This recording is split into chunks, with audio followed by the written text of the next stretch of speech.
Il y a un nouveau projet pour Théodome. On va faire une série sur Dieu. Qu'est-ce que tu en penses? Faire une série sur Dieu, tu veux dire que tu vas parler de Dieu, Ouais. mais t'es sûr qu'on a le droit? Ouais. Tu sais que les Juifs n'avaient pas le droit de prononcer son nom, ni même d'en faire des représentations. Et tu voudrais faire de beaux discours?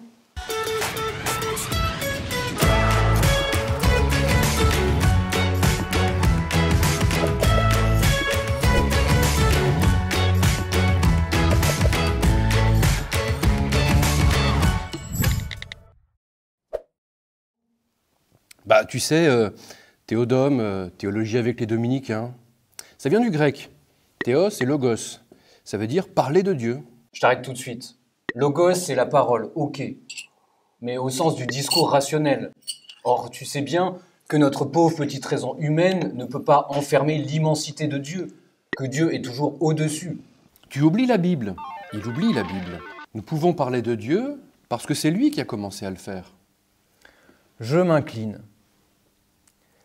Mais il me faut quand même te mettre en garde. On ne peut pas utiliser les mots humains n'importe comment. Évidemment. D'abord parce que les mots humains ont une histoire.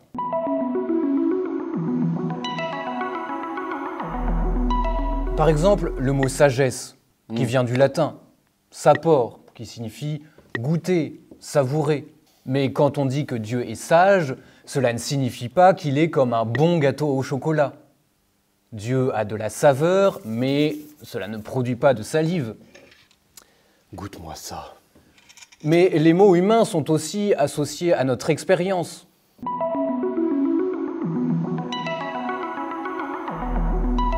Par exemple, quand on dit que Dieu est père, la paternité, chez nous, a une origine biologique.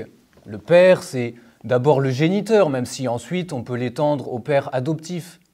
Mais en Dieu, pas de procréation, pas de biologie.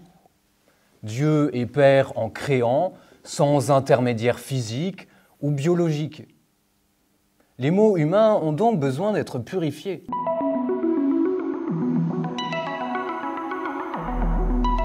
Bon, alors Dieu n'est ni sage, ni père. Je dirais plutôt, Dieu n'est pas sage comme nous et Dieu n'est pas père comme nous. Finalement, autant dire qu'on ne sait rien sur Dieu. J'ai une idée. On va faire une série Théodome sur ce que Dieu n'est pas.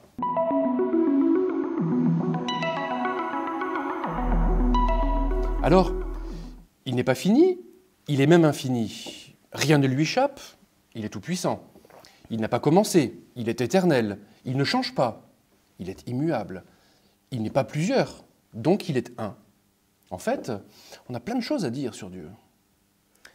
J'ai comme l'impression qu'il y a une entourloupe. On ne pourrait pas parler de Dieu, mais en fait, on pourrait quand même parler de lui. Non, j'utilise la voix négative.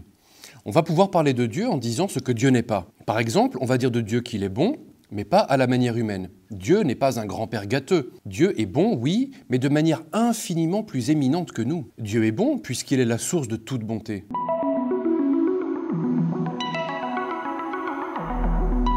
Je comprends. Donc si je te suis bien, on pourrait dire que Dieu est Père, non seulement parce qu'il est notre Père, mais aussi parce qu'il est à l'origine de toute paternité.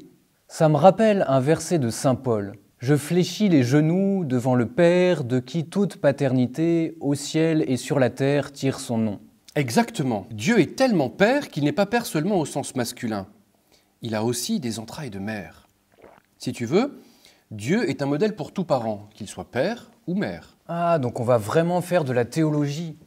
Eh oui. On utilise ce que Dieu nous dit dans la Bible pour purifier nos mots humains qui sont un peu déficients.